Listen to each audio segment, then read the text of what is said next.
എല്ലാവർക്കും ഹെൽത്തി കുക്കിങ്ങിലേക്ക് സ്വാഗതം. ഇന്നത്തെ റെസിപ്പി വളരെ എളുപ്പത്തിൽ തയ്യാറാക്കാൻ പറ്റുന്ന കയ്പില്ലാത്ത പാവയ്ക്ക തോരനാണ്. അതിനുവേണ്ടി ഒരു പാവയ്ക്ക ഇവിടെ കഴുകി ഞാൻ എടുത്തിട്ടുണ്ട്. ഇതൊരു 150 ഗ്രാം ഉണ്ട്. ഒരു വലിയ സൈസ് സവാള എടുത്തിട്ടുണ്ട്. ഒരു 4 പച്ചമുളക്, കുറച്ച് കറിവേപ്പില, അരമുറി തേങ്ങ തിരുമ്മിയത്. ഇത്രയും സാധനങ്ങളാണ് എടുത്തു വെച്ചിട്ടുള്ളത്. നമുക്കിനി ഈ പാവയ്ക്കായും ഈ സവാളയും കൂടി അരിഞ്ഞെടുക്കാം. പാവയ്ക്ക ഇവിടെ അരിഞ്ഞെടുത്തിട്ടുണ്ട്. ഇതിലേക്ക് അരിഞ്ഞെടുത്ത സവാളയും പച്ചമുളകും കൂടി ചേർത്ത് കൊടുക്കാം. ഇതിലേക്ക് തിരുമ്മിയെടുത്ത അരമുറി തേങ്ങയും കൂടി ചേർത്ത് കൊടുക്കാം.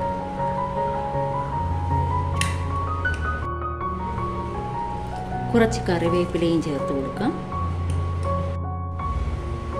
1/4 ടീസ്പൂൺ മഞ്ഞൾപ്പൊടി, 1/4 ടീസ്പൂൺ ജീരകം, ആവശ്യത്തിനുള്ള ഉപ്പ്. ഇത്രയും സാധനങ്ങളാണ് നമ്മൾ ഇതിലേക്ക് ചേർത്തിരിക്കുന്നത്. ഇതിനി നന്നായിട്ട് മിക്സ് ചെയ്യാം. കൈകൊണ്ട് നന്നായിട്ട് ഞെരടിയെടുക്കണം. ഇതേപോലെ കൈകൊണ്ട്, നമ്മളല്ലാതെ തേങ്ങ മിക്സിയിലിട്ട് അടിച്ചെടുക്കുകയൊന്നും വേണ്ട. അതിൻ്റെ ഒന്നും ഒരാവശ്യമില്ല. ഇതേപോലെ കൈകൊണ്ട് നന്നായിട്ട് ഞെരടിയെടുത്താൽ മതിയാവും.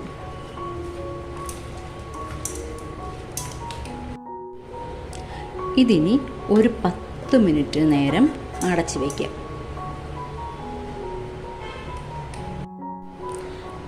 ചീനിച്ചട്ടി അടുപ്പിൽ വെച്ച് ചൂടാവുമ്പം അതിലേക്ക് 1 ടേബിൾ സ്പൂൺ വെളിച്ചെണ്ണ ഒഴിച്ചു കൊടുക്കുക.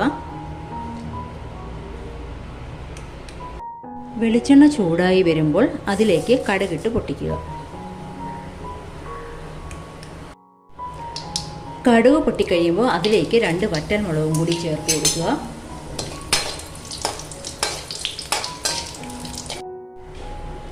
ഇതിലേക്ക് 1 ടേബിൾ സ്പൂൺ ഉഴുന്ന്, അതല്ലെങ്കിൽ ചുമന്ന അരി വേണമെങ്കിലും എടുക്കാം.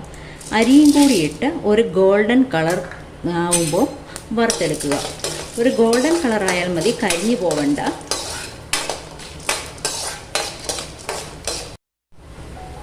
ഉഴുന്നിൻ്റെ കളർ മാറി തുടങ്ങുമ്പോൾ നമുക്കിതിലേക്ക് പാവയ്ക്ക ഇട്ട് കൊടുക്കാം. ഇതിലേക്ക് നമ്മൾ വെള്ളം ഒന്നും ചേർത്ത് കൊടുക്കുന്നില്ല, അല്ലെങ്കിൽ തളിച്ച് കൊടുക്കുന്നില്ല. ആ പാവയ്ക്കയിലുള്ള വെള്ളം കൊണ്ട് തന്നെയാണ് ഇത് വേവുന്നത്. നന്നായിട്ടൊന്ന് മിക്സ് ചെയ്ത് കൊടുക്കാം.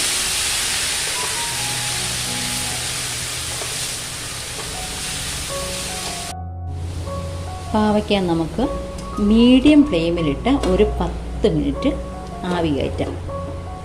ഒരു കാര്യം ശ്രദ്ധിക്കണം, നമ്മൾ ഇതിനകത്ത് ഒരു സ്വല്പം പോലും വെള്ളം ചേർത്തിട്ടില്ല.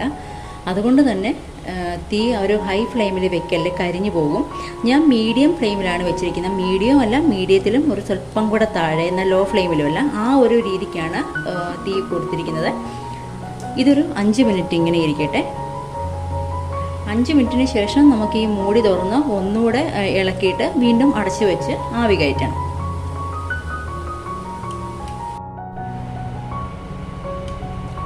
ഇപ്പോൾ ഒരു 5 മിനിറ്റ് കഴിഞ്ഞിട്ടുണ്ട്. നമുക്കിതിൻ്റെ മൂടി ഒന്ന് മാറ്റി ഇളക്കി നോക്കാം. നന്നായിട്ടൊന്ന് ഇളക്കി കൊടുക്കണേ. അടിയിലേക്ക് കരിഞ്ഞു പിടിക്കരുത്.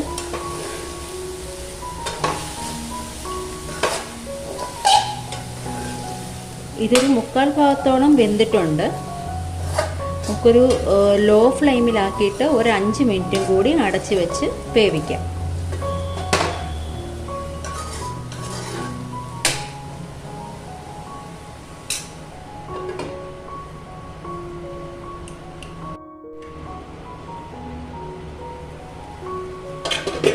നമ്മൾ ലോ ഫ്ലെയിമിൽ വെച്ച് ഒരു 5 മിനിറ്റും കൂടി ആവി കയറ്റിയിട്ടുണ്ടായിരുന്നു.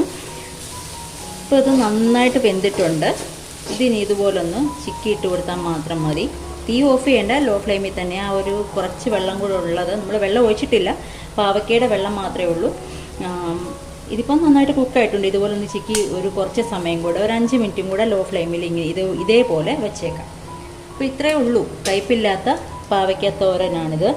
ഇത് വളരെ എളുപ്പമാണ് തയ്യാറാക്കാൻ, കയ്പേ ഉണ്ടാവില്ല. ബാക്കി കഴിക്കാൻ മടിയുള്ളവർക്കൊക്കെ പിള്ളേർക്കൊക്കെ കൊടുക്കാം. ഇതുപോലെ ഉണ്ടാക്കി കൊടുത്ത് അവർ കഴിച്ചോളും. അപ്പം നിങ്ങൾക്ക് ഇത് ഈ റെസിപ്പി ഇഷ്ടമായിട്ടുണ്ടെന്ന് ഞാൻ കരുതുന്നു. നിങ്ങളുടെ ഫീഡ്ബാക്കൊക്കെ അറിയിക്കണം. വീണ്ടും അടുത്ത റെസിപ്പിയുമായി കാണാം. പിന്നെ ആദ്യമായിട്ടാണ് എൻ്റെ ചാനൽ കാണുന്നതെന്നുണ്ടെങ്കിൽ നിങ്ങളൊന്ന് സബ്സ്ക്രൈബ് ചെയ്യണേ. സൈഡിലുള്ള ബെല്ലൈക്കൺ കൂടി ഇനേബിൾ ആക്കിയാൽ ഞാനിടുന്ന അടുത്ത വീഡിയോസ് മുതലുള്ള എല്ലാം നിങ്ങൾക്ക് നോട്ടിഫിക്കേഷനിലെത്തും. ഒന്നും മിസ്സാകാതെ കാണാനും പറ്റും. അടുത്തൊരു വീഡിയോയുമായി കാണും വരെ ബൈ.